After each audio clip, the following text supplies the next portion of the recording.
Hello, welcome guys, welcome to our learning tree institute. I am Kanishk Chauhan.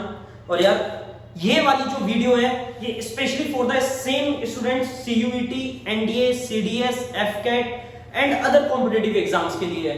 इस बारी मैं एक सीरीज लेके आ रहा हूँ, एक चैप्टर की सीरीज लेके आ रहा हूँ पूरा बेटा, जो चैप्टर का नाम है एवरेज। अब देखो ये जो एवरेज चैप्टर है ये सीयूईटी के लिए और जो जितने भी अदर कॉम्पिटिटिव एग्जाम्स है सभी में आने वाला है ये चैप्टर। ठीक है बच्चों, देखो एवरेज आपने सभी ने पढ़ा है एवरेज, और सारे बच्चों को एवरेज निकालना आता है। एवरेज का फॉर्मूला क्या होता है बच्चों? एवरेज का फॉर्मूला होता है सम ऑफ टर्म्स, जो भी हमारे पास टर्म्स दिए उनका सम करो divide by number of terms. ये होता है हमारा एवरेज का फॉर्मूला होता है। ठीक है, हमें सबको पता है ये एवरेज का फॉर्मूला है, लेकिन इसमें भी बहुत सारी शॉर्ट ट्रिक्स छुपी हुई हैं, समझ गए? तो मैं यहां पर यार शॉर्ट ट्रिक्स डिस्कस करूंगा। एक नॉर्मल सा क्वेश्चन लेते हैं, डिफरेंस करूंगा बेटा अलग अलग क्वेश्चंस में आपने किस तरीके से डिफरेंशिएट करना है। देखो सबसे पहले एक क्वेश्चन ले लेते हैं 1, 3, 4, 5, 7। ये एक आपके पास नंबर दिया हुआ है, वेयर एज एक नंबर आपके पास दिया हुआ है 1, 3, 5, 7, 9। ठीक है, आपके पास ये एक दो नंबर्स दिए हुए हैं, दो सीरीज दी हुई है। देखो इन दोनों सीरीज में डिफरेंस क्या है बच्चों? ये जो सीरीज है कहीं से भी कोई पैटर्न फॉलो नहीं करती। It's mean that it is not in AP. एक ऐसी सीरीज जो अर्थमेटिक प्रोग्रेशन में ना हो, और एक ऐसी सीरीज जो कि इट इज इन एपी। ध्यान रखना है अपनी बात, ये दोनों में फर्क है। एक ऐसी सीरीज जो एपी में और एक ऐसी सीरीज जो एपी में ना हो। इन दोनों का एवरेज हमें कैसे निकालना है? देखो बेटा इस क्वेश्चन का जो एवरेज आप निकालोगे वो सिंपल मेथड से निकालोगे जो बचपन से आज तक आप सीखते आए हो। 1 + 3 + 4 + 5 + 7 डिवाइड बाय 5। तो बच्चों कितना होगा? 8, 13 और 7 24।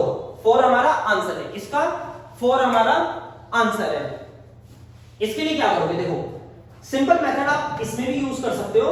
5 + 7 + 9 डिवाइड बाय 5। ये कितना बना रहा है बेटा? 9, 18 और 7 25 डिवाइड बाय 5। आंसर कितना है बच्चों? 5। दोनों है, दोनों को आपने सेम पैटर्न से यूज करें, बट शॉर्ट ट्रिक हमने कहां अप्लाई करनी है? शॉर्ट ट्रिक हमने कहां अप्लाई करनी है बेटा? हम इस क्वेश्चन में शॉर्ट ट्रिक नहीं लगा सकते। याद रखना, ऐसा क्वेश्चन जो एपी में ना हो उसके अंदर आप शॉर्ट ट्रिक अप्लाई नहीं कर सकते। बट एक ऐसी सीरीज जो कॉन्जुगेटिव नंबर में हो या फिर एपी को फॉलो करती हो उसमें आप शॉर्ट ट्रिक लगा सकते हो। देखो short trick number 1। Short trick number 1 क्या होती है? आपने इस सीरीज को एक किस पैटर्न में यूज करना है बच्चों? असेंडिंग या डिसेंडिंग ऑर्डर में रिप्रेजेंट करो। जैसे अभी असेंडिंग में 1, 3, 5, 7, 9। जो बीच वाली टर्म होती है वो हमारा एवरेज होता है, समझ गए? बीच वाली टर्म हमारी एवरेज होती है। इसी में दूसरी शॉर्ट ट्रिक नंबर 2 क्या होगी बच्चों? शॉर्ट ट्रिक नंबर 2 क्या होती है? First number plus last number, first number plus last number divide by 2 कर दो, तो इससे क्या आएगा हमारा एवरेज। देखो फर्स्ट नंबर क्या है बेटा हमारे पास? 1 + 9 डिवाइड बाय 2 कितना है बेटा? 5। समझ गए मेरी बात आप? ठीक है, तो ये दोनों शॉर्ट ट्रिक्स है कॉन्जुगेटिव नंबर्स के लिए, याद रखना आनी चाहिए आप सब। नोट डाउन कर लो बेटा, ये दोनों क्वेश्चंस नोट डाउन कर लो। मैं नेक्स्ट क्वेश्चन लिखता हूं। देखो बेटा नेक्स्ट क्वेश्चन क्या होगा? सपोज दैट आपके पास दिया हुआ है to find the average, find average of 2, 4, 6, 8, 10। इसमें क्या एवरेज होने वाला था? जो इसकी बीच की टर्म होती है, मिडिल टर्म, वो हमारा आंसर है। गॉट इट बच्चों और नॉट? अब देखो बेटा यहां पर एक और टर्म है, तो मैं सिखा देता हूं। यहां पर ये क्या है? 1, 2, 3, 4, 5। 5 टर्म्स है। 5 टर्म्स का मतलब क्या होगा? ओड टर्म है। ओड टर्म में तो आप मिडिल टर्म निकाल सकते हो, बट बच्चों अगर इसी को आपने किस तरीके से रिप्रेजेंट करा? इवन नंबर में। इवन नंबर में कैसे? मतलब 1, 2, 3, 4, 5, 6। क्या इसमें कोई मिडिल टर्म है? नहीं है। फिर आप ऐसे क्वेश्चन, ऐसे कंसेप्ट को आप कैसे करने वाले हो सॉल्व बच्चों? क्या करोगे, फर्स्ट नंबर और लास्ट नंबर को उठाओ, प्लस करो, कितना आया 14, 14 डिवाइड बाय 2 7 हमारा आंसर है, सिंपल। या फिर इससे भी और इजी सीखना है, ये क्या हुआ, शॉर्ट ट्रिक नंबर 1 है। इसके लिए शॉर्ट ट्रिक नंबर सेकंड कैसे सॉल्व करोगे, बीच की दोनों टर्म्स को उठा लो, मिडिल वाली दोनों टर्म्स को उठाओ और डिवाइड करा दो 2 से, 6 + 8 डिवाइड बाय 2 7 आंसर। दोनों ट्रिक से हमारा आंसर आ चुका बच्चों, ठीक है। होप सो समझ आया होगा, नोट डाउन कर लेना बेटा इधर से। चलो कुछ और ट्रिक्स अप्लाई करते हैं हम, अच्छे अच्छे क्वेश्चन से देखते हैं क्या होगा बच्चों। अब हम एक नए क्वेश्चन से देखते हैं कि जो लैंग्वेज टाइप क्वेश्चंस आते हैं ना एवरेज में, उसमें क्या होता है। देखो सबसे पहला क्वेश्चन क्या है इसके अंदर, मैंने 3 क्वेश्चन लिखे बेटा, 1 2 3, इन तीनों क्वेश्चन को इंपॉर्टेंट क्वेश्चन है, ध्यान से समझने की कोशिश करना बेटा। Average of 9 consecutive number is 81। हमारे पास कोई भी 9 नंबर दिए होंगे, 9 कॉन्सेक्यूटिव नंबर दिए होंगे, उन सबका एवरेज हमें 81 दिया हुआ है। अब इन्होंने बोला है बताओ उस सीरीज का सबसे बड़ा नंबर क्या होगा। देखो यार, सबसे पहली बात तो क्या है, कॉन्सेक्यूटिव नंबर क्या होते हैं बेटा, एक के बाद एक होते हैं। मैंने अभी आपको बताया था 9 कैसा होता है बेटा, 9 is odd number, odd number है। इधर देखो बेटा, इसमें पहले मैंने ये क्वेश्चन समझाया था तुम्हें, अगर ओड नंबर की सीरीज होती है तो जो बीच वाली टर्म होती है, जो बीच वाला नंबर होता है, वो हमारा क्या होता है, मिडिल टर्म हमारी क्या हो जाती है, एवरेज। सिमिलर पैटर्न से बच्चों 81 क्या होगा, यहां पर मिडिल टर्म होने वाली है, 81 मिडिल टर्म होगी।